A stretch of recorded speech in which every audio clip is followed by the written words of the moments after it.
ಪ್ರಭಾವ ಪದ್ಧತಿಯ 21ನೇ ಶ್ಲೋಕದಲ್ಲಿ, ಅಂದರೆ ಪಾದುಕಾ ಸಹಸ್ರದ 51ನೇ ಶ್ಲೋಕದಲ್ಲಿ, ಪಾದುಕಾ ದೇವಿ ನಮ್ಮ ಪಾಪವನ್ನ ಹೋಗಲಾಡಿಸ್ತಾಳೆ ಅಂತ ಹೇಳ್ತಾರೆ ದೇಶಿಕರು. ಶ್ಲೋಕ ನೋಡೋಣ. ಬಲಿಮತನ ವಿಹಾರಾತ್ ವರ್ಧಮಾನಸ್ಯ ವಿಷ್ಣೋಃ ಅಖಿಲಮತಿಪತದ್ಭಿಃ ವಿಕ್ರಮೈರಪ್ರಮೇಯಃ ಅವಧಿಮನಧಿಗಚ್ಚನ್ ಪಾಪರಾಶಿರ್ಮದೀಯಃ ಸಮಜನಿಪದರಕ್ಷೆ ಸಾವಧಿಸ್ತ್ವನ್ಮಹಿಮ್ನಾ. ಪಾದರಕ್ಷೆ, ಪಾದವನ್ನ ಕಾಪಾಡುವ ಪಾದುಕೆಯೇ. ಬಲಿಮಥನ, ಮಹಾಬಲಿ ಚಕ್ರವರ್ತಿಯನ್ನ ಅಡಗಿಸುವ. ವಿಹಾರಾತ್, ಆಟಕ್ಕಾಗಿ. ವರ್ಧಮಾನಸ್ಯ, ಬೆಳೆದವನಾದ. ವಿಷ್ಣೋಹೋ, ಭಗವಂತನ. ಅಖಿಲಂ, ಎಲ್ಲ ಲೋಕಗಳನ್ನು. ಅತಿಪದದ್ಭಿವಿಹಿ, ದಾಟಿರುವ. ವಿಕ್ರಮೈಹಿ, ಹೆಜ್ಜೆಗಳಿಂದ. ಅಪ್ರಮೇಯ, ಅಳೆಯಲು ಸಾಧ್ಯವಾಗದಿರುವುದೂ ಆದ್ದರಿಂದ.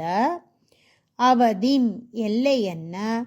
ಅನಧಿಗಚ್ಚನ್, ಸೇರದಿರುವ. ಮದೀಯ, ನನ್ನ. ಪಾಪರಾಶಿಹಿ, ಪಾಪಗಳ ಸಮೂಹವಾದುದು. ತ್ವತ್, ನಿನ್ನ. ಮಹಿಮ್ನಾ, ಮಹಿಮೆಯಿಂದ. ಸಾವಧಿಹಿ, ಸಮಜನಿ, ಎಲ್ಲೆಯಲ್ಲಿ ಅಡಗಿದುದಾಗಿ ಆಯಿತು. ಬಲಿ ಚಕ್ರವರ್ತಿ ಯಾಗ ಮಾಡೋ ಜಾಗಕ್ಕೆ ಭಗವಂತ ವಾಮನನಾಗಿ ಬಂದು ಭೂಮಿಯನ್ನ ಬೇಡಿ ತ್ರಿವಿಕ್ರಮನಾಗಿ ಬೆಳೆದು ನಿಂತು ಒಂದೇ ಪಾದದಿಂದ ಲೋಕವನ್ನೆಲ್ಲ ಅಳ್ಕೊಂಡ್ಬಿಟ್ನಂತೆ.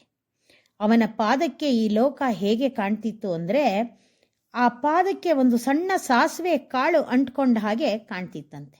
ಅಷ್ಟು ದೊಡ್ಡ ಪಾದದಿಂದ ಆ ಭಗವಂತ ನನ್ನ ಪಾಪರಾಶಿಯನ್ನೂ ಅಳೆಯೋದಕ್ಕೆ ಬಂದ. ಆದರೆ ಈಗ ಪಾದವೇ ಸಾಕಾಗಲಿಲ್ಲ, ನನ್ನ ಪಾಪರಾಶಿ ಅಷ್ಟು ದೊಡ್ಡದು ಅಂತಾರೆ ದೇಶಿಕರು. ಹೀಗೆ ಭಗವಂತನ ಪಾದದಿಂದ ಅಳೆಯಲು ಸಾಧ್ಯವಿಲ್ಲದ, ಎಲ್ಲೇ ಇಲ್ಲದ ನನ್ನ ಪಾಪರಾಶಿಗಳು ನಿನ್ನ ಮಹಿಮೆಯಿಂದ ಅಳಿಸಿ ಹೋದುವು ಅಂತಾರೆ ದೇಶಿಕರು. ಎಂತಹ ಪಾಪರಾಶಿಯೇ ಆಗಲಿ ಪಾದುಕಾ ದೇವಿ ಅಳಿಸಿ ಹಾಕಿ ಬಿಡಬಲ್ಲಳು ಎಂಬುದು ಈ ಶ್ಲೋಕದ ಅರ್ಥ.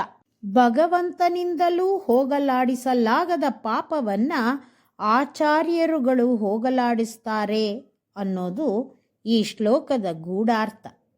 ಶ್ರೀಮತೆ ನಿಗಮಾಂತ ಮಹಾದೇಶಿಕಾಯ ನಮಃ.